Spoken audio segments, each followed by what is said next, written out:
studying about chapter 2, sexual reproduction in flowering plants. Okay, so in this we have studied about the structure of the flower, isn't it?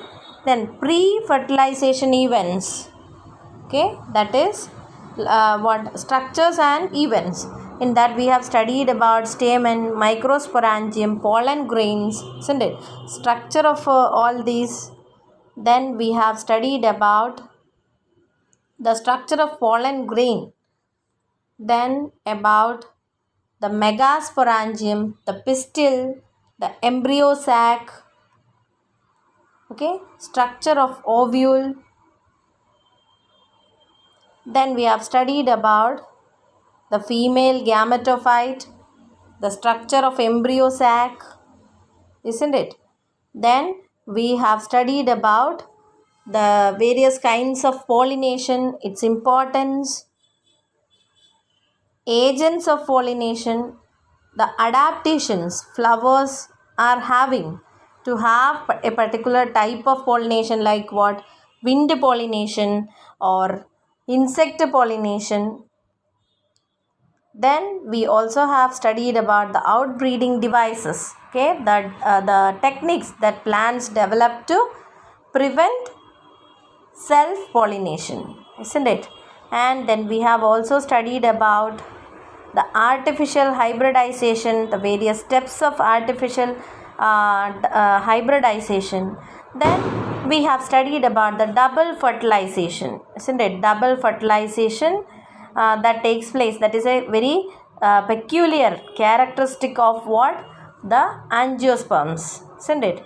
Then we have studied about the higher plants, isn't it? The higher plants like angiosperms. Then we have studied about the post fertilization changes that takes place in the plants. Then endosperm, do you remember what is endosperm? What is the ploidy of endosperm? It is triploid, isn't it? How it is becoming triploid? Because of triple fusion, isn't it? All this we have studied, and we also studied about the embryo structure of dicot and monocot embryo. So this much we have studied in the last chapter, in the last classes, isn't it? So I think you remember all this. Otherwise, just go through the videos or just read the textbook so that you will understand. So today in this video you are going to learn about the seed. Okay, seed. So seed is the final product of sexual reproduction, you can say, isn't it? Seeds, when you sow the seed, it will grow into a new plantlet. So if you see the structure of a seed, okay, seed contains what?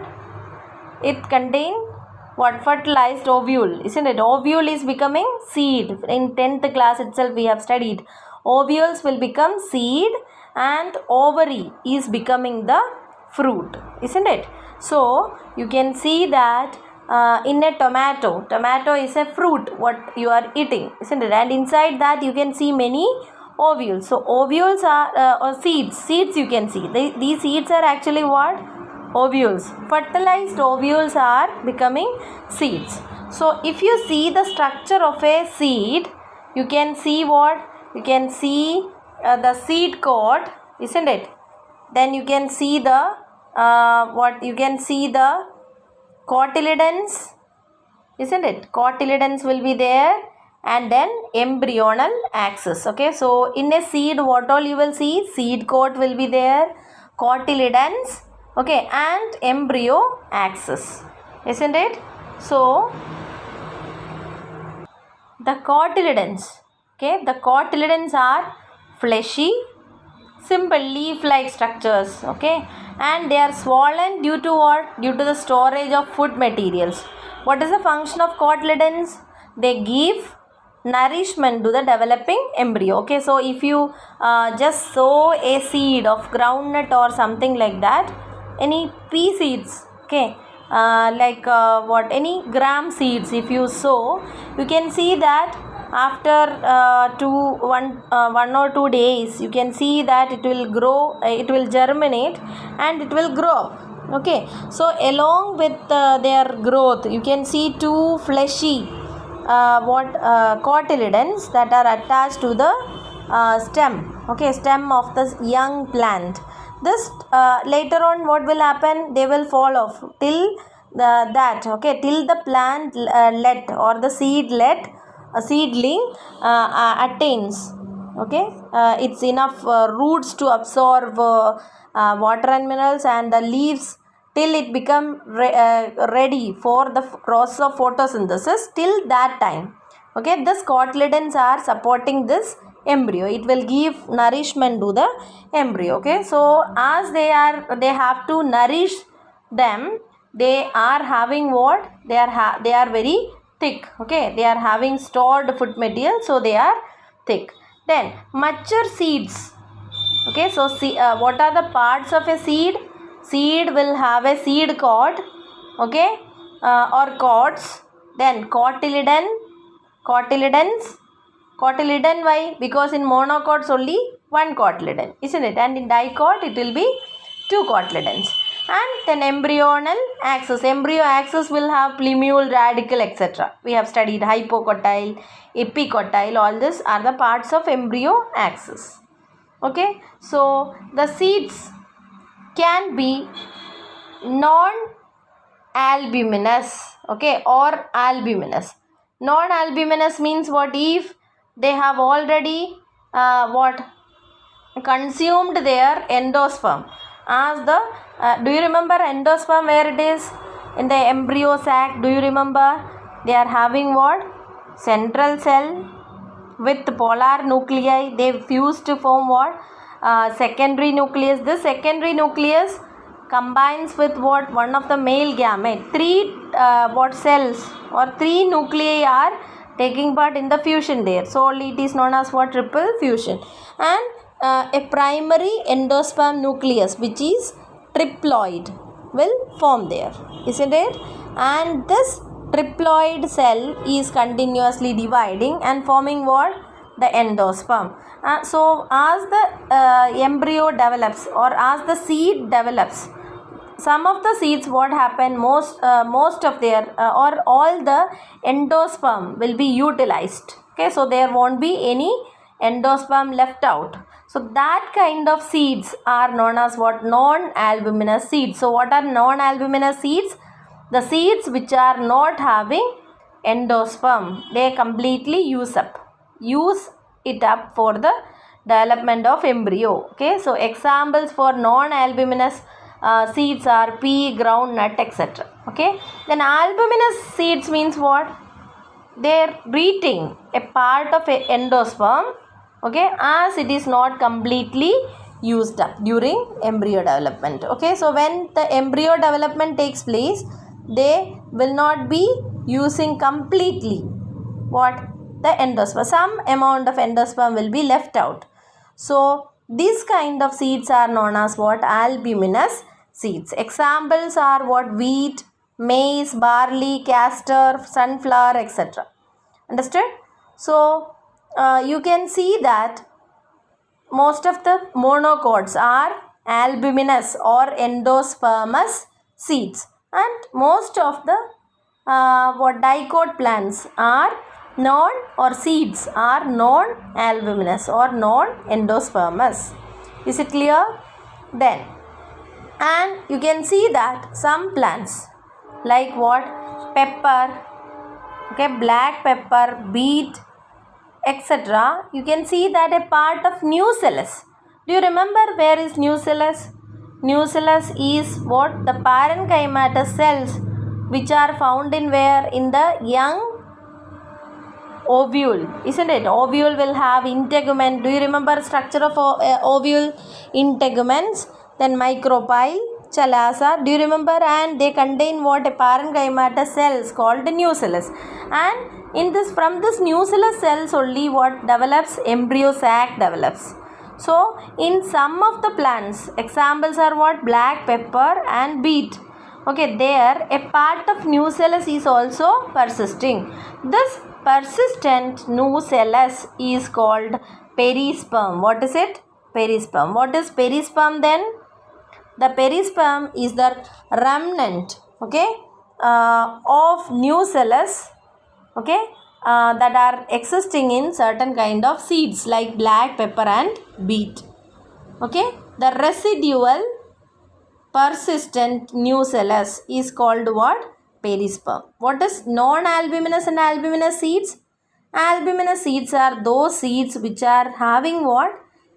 They little bit endosperm in it. Okay, endosperm is retained in the seed. Then it is known as what? Albuminous seeds. And if the seed is not retaining the endosperm, then it is known as what? Non-albuminous seeds. Perisperm is what? If a seed is having what? Residual and persistent nucellus.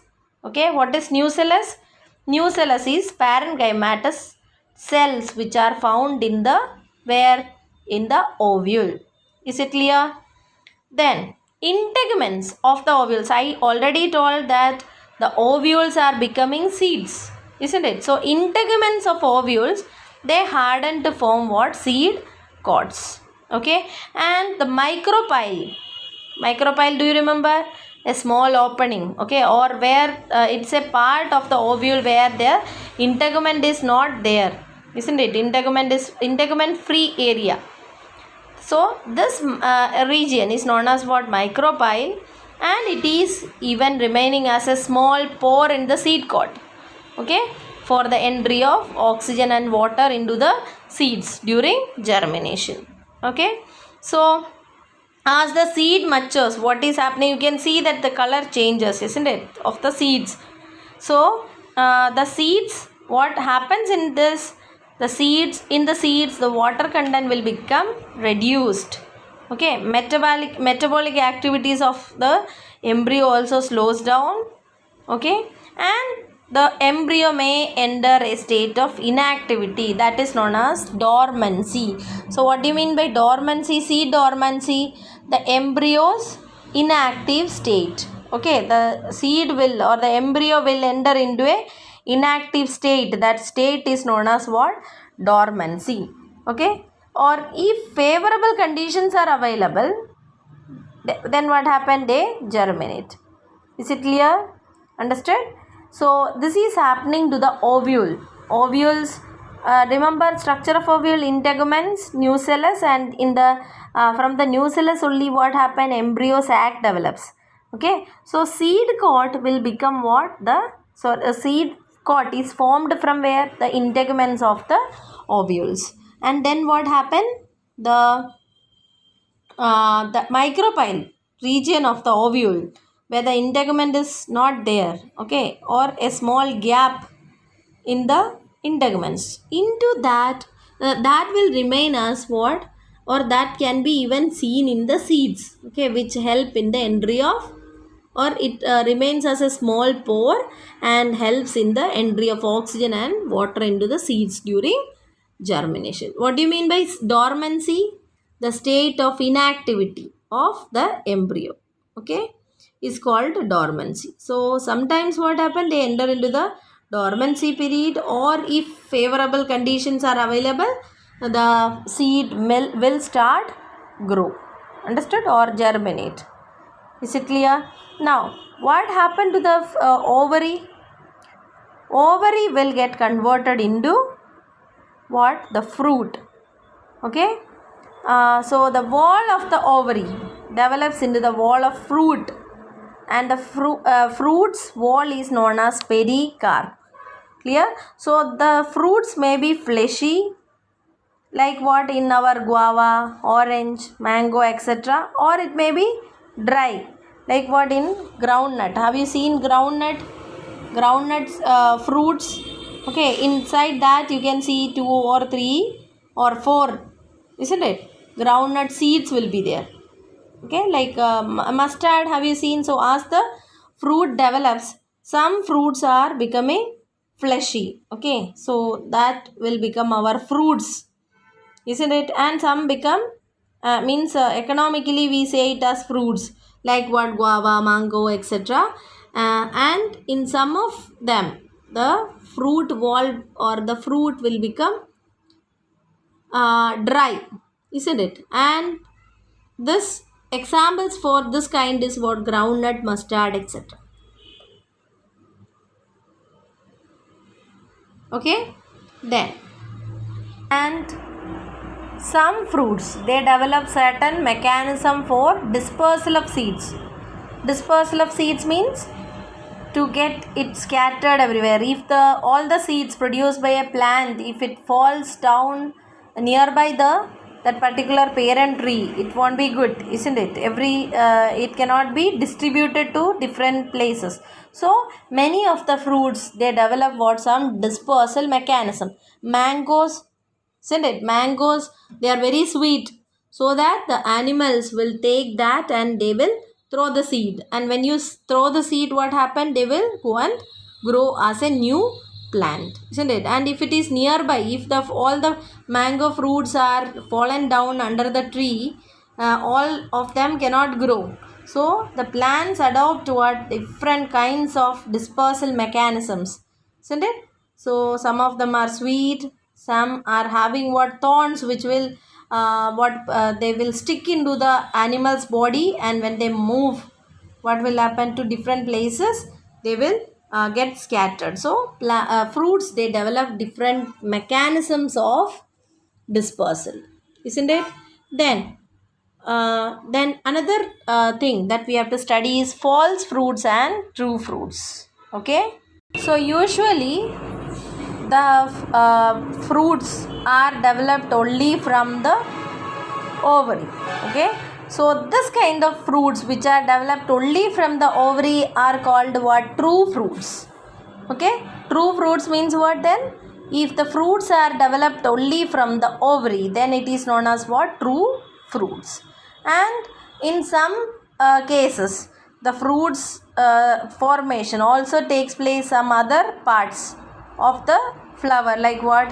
In addition to ovary, some other parts, okay, like thalamus. Okay, then what? Thalamus also contribute to the formation of fruits. Okay, for example, apple, strawberry, cashew, etc. Okay, so these kind of fruits in which the fruit is developed not only from the ovary, or if some other parts are also taking part in the formation of ovary, then they are known as false fruits. Okay, what is that? False fruits. So what are false fruits? If any other parts, okay, like what? Thalamus, if they contribute to the fruit formation, then they are known as false fruits.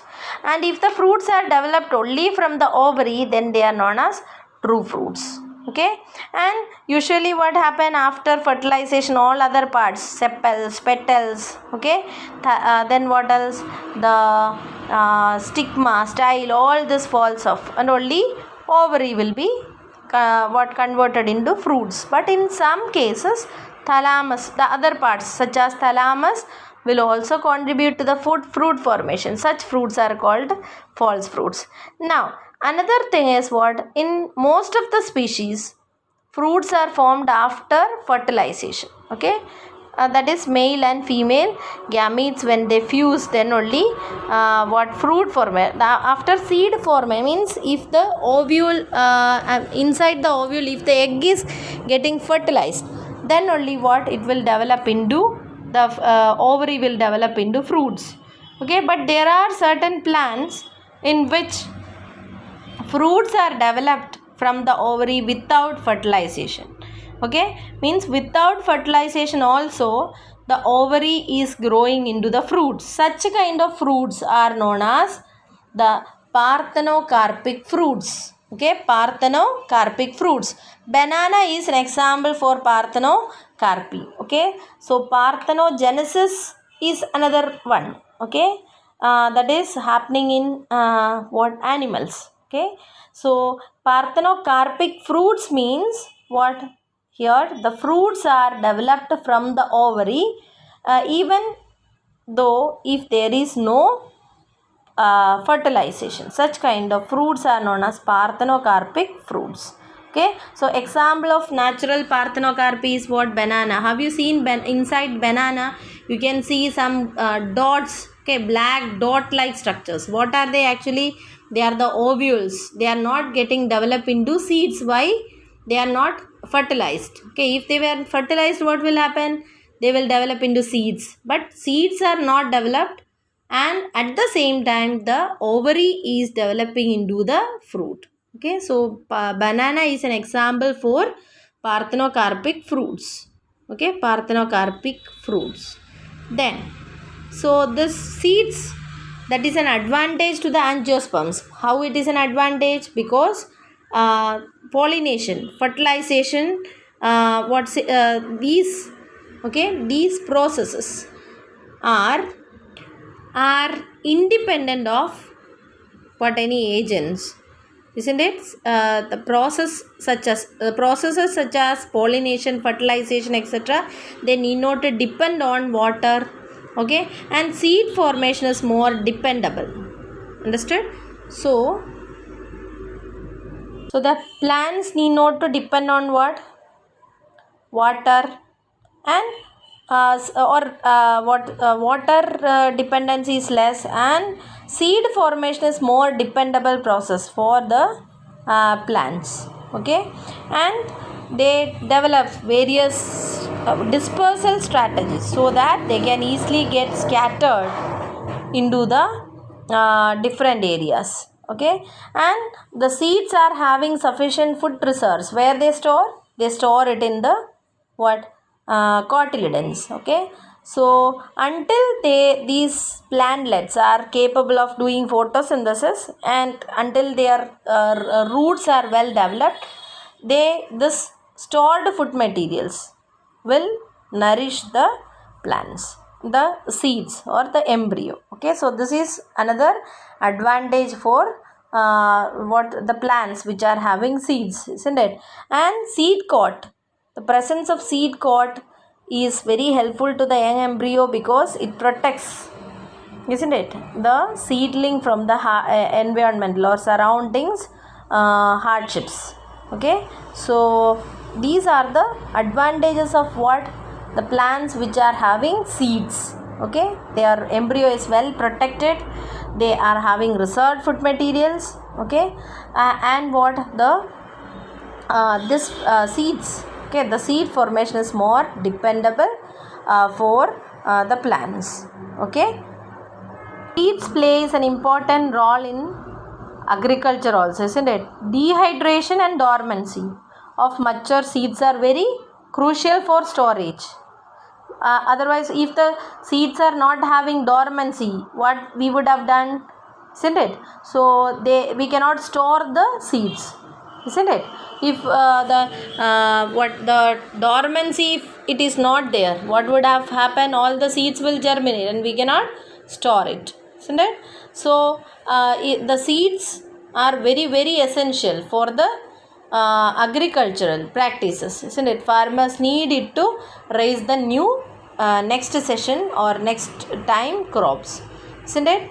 So then another thing is seed viability. Seed viability means how much the how many years the seeds can keep their ability to germinate. Okay, so this varies. So this is known as what? Seed viability. Okay, seed viability. Okay, so if the viability is lost, the seed cannot be grown. Understood? So there are certain seeds, they are viable for many years. For example, the oldest is a lupine, that is Lupinus arcticus. Okay, so this is an example for a seed which was having a long viability time, that is Lupinus arcticus.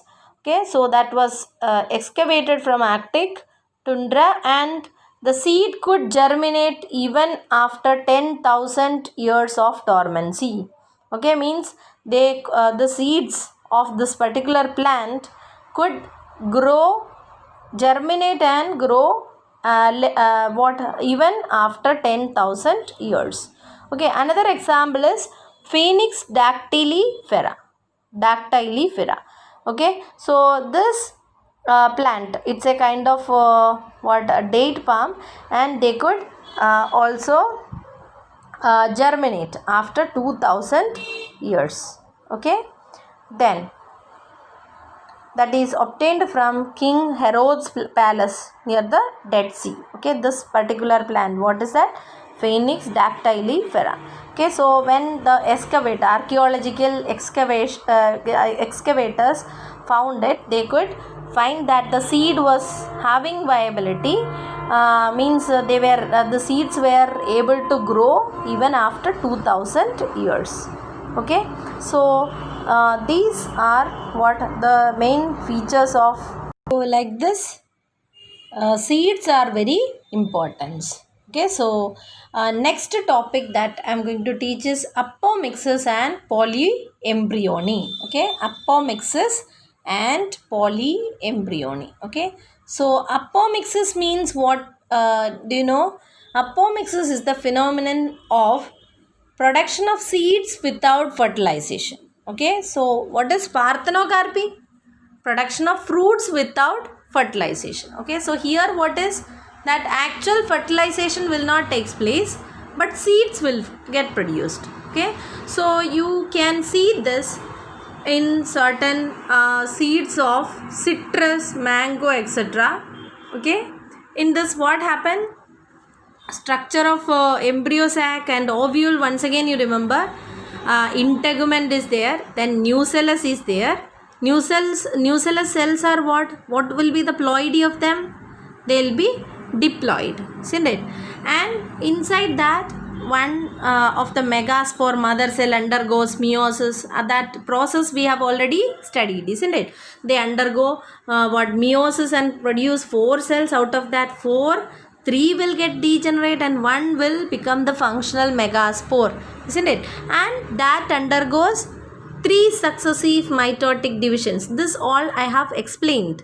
Okay, so where we have studied in the process of formation of embryo sac, we have studied this. So one thing what you have to understand is the ploidy of the cells in the ovule, isn't it? Nucellus will be what? Diploid, isn't it? And in the embryo sac, you can see that synergids are there, antipodals are there, egg is there. All this are haploid only, except what? Our secondary nucleus, which is formed by the fusion of a haploid polar nuclei, isn't it? So sometimes what happen? Some of the plants, like what? Mango, citrus, etc. Some of the nucellar cells surrounding the embryo sac, that enters into the embryo sac and develop into embryo. So embryo is formed from where? Zygote. Zygote is formed how? By the fusion of male gamete. One of the male gamete fuses with the egg, isn't it? And form the diploid zygote. So instead of this, okay, this process also takes place, and at the same time, what happens? Some of the cells from the nucellus, they are already diploid, they protrude into the embryo sac and develop as the embryo. So you can see that, okay, more than one embryo in a seed. So this condition is known as polyembryony. So 2 terms I told you now. What is that? One is apomixis and the other is polyembryony. What do you mean by apomixis? It is the formation of seeds, okay, without fertilization, okay, or it's a special mechanism to produce seeds without fertilization found in some plants. Understood? And polyembryony means what? Due to this, sometimes you can see what? Polyembryony. Poly means many, embryony means presence of embryo. Okay, so polyembryony is seen due to what? Due to apomixis. Clear? And what is our interest in this? Because hybrid varieties, okay, usually what happen, if you collect seeds every time, you understood now the process of fertilization involves what? The fusion of male gamete, okay, and the female gamete or the egg. So what happened? Just go back and remember about our Mendel's experiments, tall and dwarf when they crossed, isn't it? Tall plants they got, dwarf, that quality got hided, isn't it? That was not expressed. So, if sexual reproduction of normal type takes place, what happens? This can get what the real character, what was there in the parents, may not be passed into the next generation, isn't it? So, in this case, as diploid cells of nucellus, in that type of cells, both the sets of chromosome is from the same parent. There is no meiosis involved, isn't it? So there won't be any variation. So the characters of the parent, like that, it will be transferred to the younger generation. So there are experiments, okay, going on all around the world to understand the genetics of apomixis, okay, to transfer apomitic genes into hybrid variety. Hybridization, if we do conventional hybridization, that is very costly. So if we once understand the process or the genetics of this apomixis, it will be very helpful for the farmers. So this chapter is very clear to you, I think. Today in this video, what we have studied is also about the non-albuminous and albuminous seeds, perisperm, isn't it? Dormancy, seed dormancy, pericarp, false fruits and true fruits, isn't it? Then parthenocarpic fruits, importance of fruits, seed viability, isn't it? Then apomixis and polyembryony. All these terms you please make it very thorough, so that you can write in the exam. Okay, thank you.